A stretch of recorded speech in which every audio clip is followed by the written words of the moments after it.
Now this is a story about water, the story of two farming families from Victoria, the Dobsons and the Mansells. The Dobsons struck it lucky. They headed north up Kununurra way, where thanks to the mighty Ord River scheme, it's a case of drought. What drought? They're thriving with more water than they can possibly use. On the other hand, the Mansells went west, out the back of Burke, where good rain is just a memory. They're well and truly buggered. There's no other word for it. They're fighting for their very survival. Which surely raises the question, have we got it wrong? Are we farming in all the wrong places?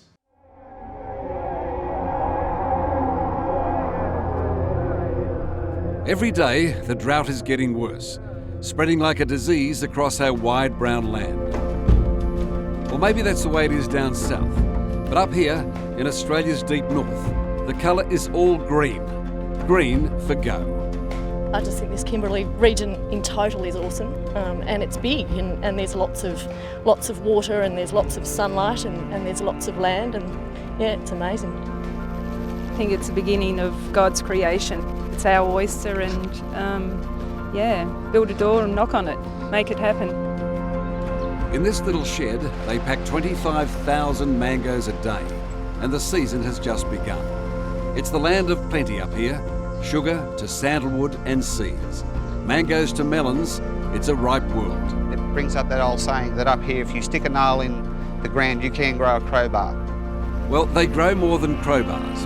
Half a century ago, just like the Snowy Mountains scheme, somebody had a vision for the north. They called it Charlie Court's Folly, the WA Premier's impossible dream to water the great Australian desert.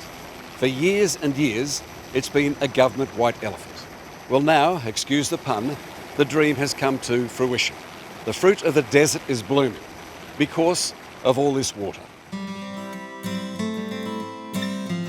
This is the much maligned Ord River scheme, Lake Argyle.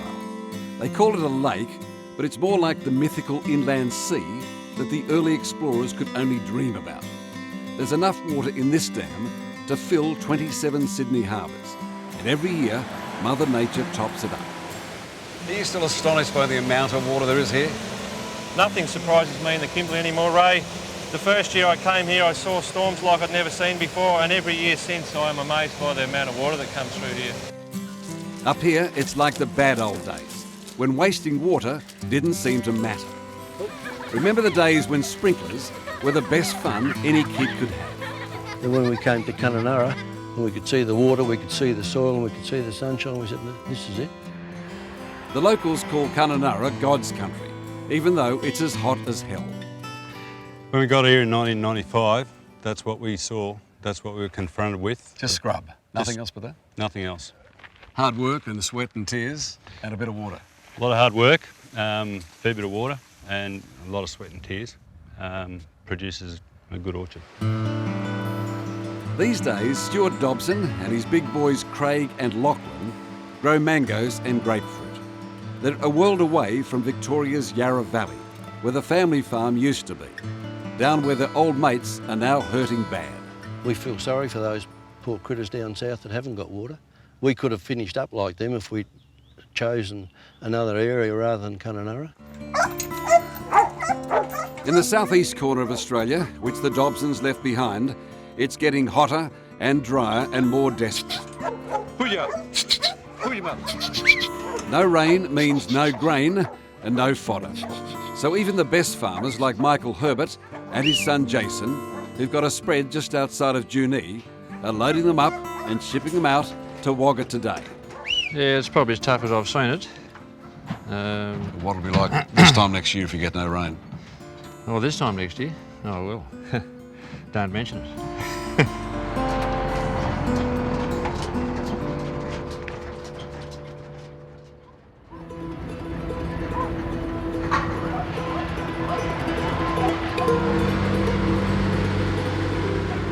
The trucks come with their dust and their dirt from across New South Wales to this mecca for merinos and every other breed. It's the weekly sales in Wagga Wagga. This ocean of sheep is the drought on parade. They're calling this one the mother of all droughts. They all agree that this is the big one. This is the drought that the history books will talk about, which is why here At the world's biggest lamb and sheep sale yards, they've had a record day today because the farmers have got no choice, they've got to sell. That's it. They have no choice. Worth 10, worth $9. They've got no feed in the paddocks as far as pasture growth because we just didn't enjoy a spring rain. He's got $6. They've got little prospects, almost nil prospects of harvesting any grain, which they could feed them later on. $3.50. So what do? 72. Paul Cooper is a local stock and station agent. He spent a lifetime in the sheep and cattle game. Take out. Whatever they call it, that's bigger and it's ugly and it's scaring the shit out of them. Come here. There are sheep here today that couldn't sell for $1 each. Some sold for $4 and a few weeks back they'd have gone for $28. There are ewes here that sold for $10 each. Some of them had lambs, some dropped lambs here in the pens in the last couple of hours. There's nothing wrong with them, it's just the farmers are that desperate. Well, we're selling next year's income, that's basically what we're doing while we can, and while they're worth something. Over 30 years, stock agent John Sarong has seen all the droughts and flooding rains. John, you deal with them, what are they telling you, how are they feeling? Just the stress on the family, the wives and the children, and that, you know. You spoke to one lady there today, she won't even go down the paddocks now.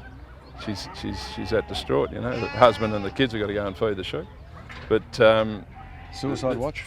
Absolutely, absolutely.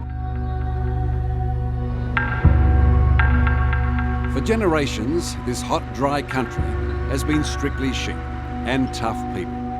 Forget about the romance of the outback. In reality, as Henry Lawson wrote, out here, the heat waves dance forever through drought and desolation. Just like the Dobsons up at Kununurra, Russell Mansell and his son Phil left country Victoria to start fruit farming together here on the Darling River. We've done the best. We've done the best we possibly can. As it happens, the Dobson men and the Mansell men are all about the same ages. Russell and young Phil came to Burke 25 years ago. Time to go home? Time to go somewhere else, or is this? No, Burke's home. Burke's home now.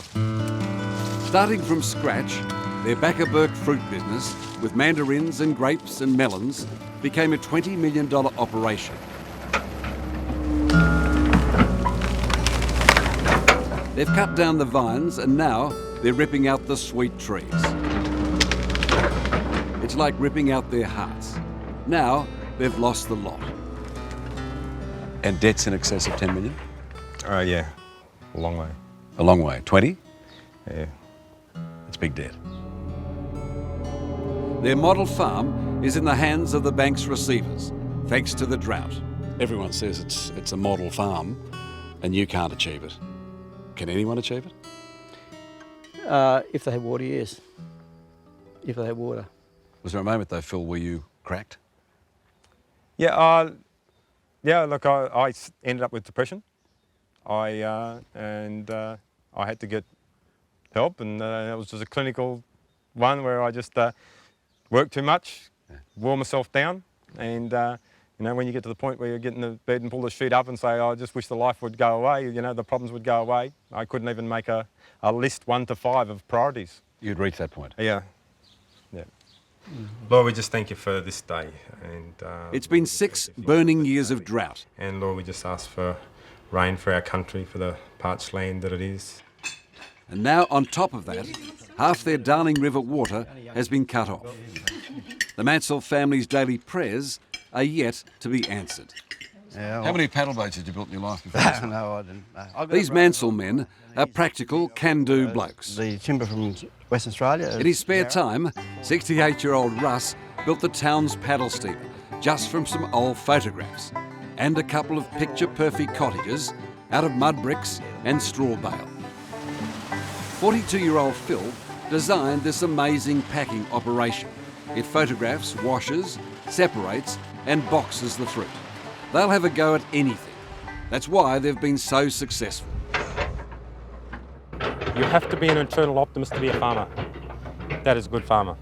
So he's a bigger eternal optimist than anybody, but the day the receiver walked in was probably the hardest day for Dad. And for his son. Yeah.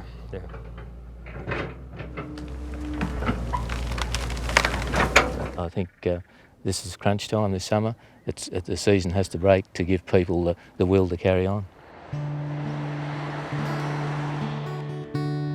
No town in Australia knows drought better than Burke. Burke is the outback. It's a colourful mix of royal and not so regal. After boom times and busts, Burke is match fit at survival. But this big dry, even Mayor O'Malley admits, has the town gasping for life. If it doesn't break. If it doesn't break, you'll be out here probably covering a story that I hope you'd never have to do. The end of the town. Well, I can't see that down the track that it would ever recover.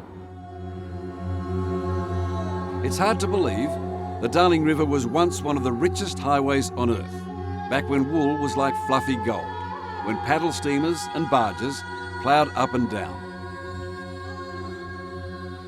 Have a look at this. This is the mighty Darling River in the worst drought on record. Now, believe it or not, when this river floods, she goes over the banks there and spreads for 8 or 10 kilometres on the flatland. It's not doing that today. But is this disaster a death cry, or is it just part of the river's natural cycle? Look, I think it's a death cry. And the reason it's not getting water is we are using it upstream to produce grapes. We're using it upstream to grow cotton. You can see just how low the river is. There's not much life in it today. Professor Richard Kingsford has been collecting data on the Darling and other rivers for more than 20 years. This environmental scientist has long been saying what we now know, that because of climate change, it's getting drier and hotter where most of us live. We're seeing declining populations of water birds. There are fewer native fish species that are going out onto the floodplain to breed. I guess the most stark example of it is when you go further down this river system, you start to see the red gums. These are sometimes 500-year-old trees that are starting to lose their leaves because they're just not getting enough to drink. They really need to get their feet wet. You know, you just keep on taking water out of this river system and the system is going to collapse. Phil Mansell says that he has also been studying the Darling since he began farming here 25 years ago. The Darling River is doing what the Darling River has always done. You don't think we've abused this mighty river? This is a feast and famine river, but in times of feast there is a lot of water. The river is largely dry now because of drought, not because the water's pumped out. Are you able to get that high one up there? Now remember, the Dodson story started out the same as the Mansells back at Burke. They just kept on travelling north. They're all Victorians with the same dreams. Both families bought scrubby blocks, pitch tents, and did it hard for the first few years. Water was the big difference, and water has decided their fortunes. What did your farmer friends say in Victoria? Did they say you were mad? No, you're bloody stupid. And the locals up here said we're bloody stupid too. Coming from Victoria, they said you'll never make a go of it up here, it's too hard. Cross this land as we have done this past fortnight, and the contrasts take your breath away.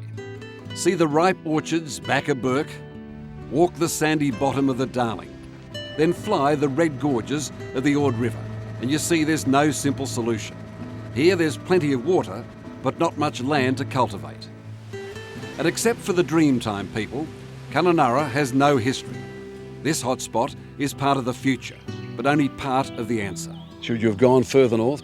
You can't grow grapes in the tropics. And grapes are my business.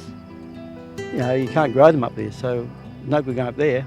All right, we have water, sunlight and land, but it's cost us in farming here as well. I've lost a wife and also 3 kids went by the wayside with her. And talk to farmers like the Mansells and the Dobsons, and you're reminded that farmers are greenies as well. They know that they can't make the mistakes of the past. The big lesson is we've done it on the Murray, we've done it on the Murrumbidgee, we're now doing it on the Darling. How many more rivers do we have to do this to before we actually learn what's going to happen to a river system? Have you still got the dream?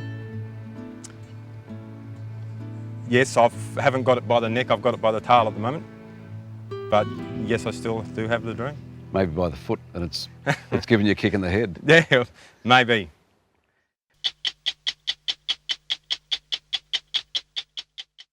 Hello, I'm Tara Brown. Thanks for watching 60 Minutes Australia. Subscribe to our channel now for brand new stories and exclusive clips every week.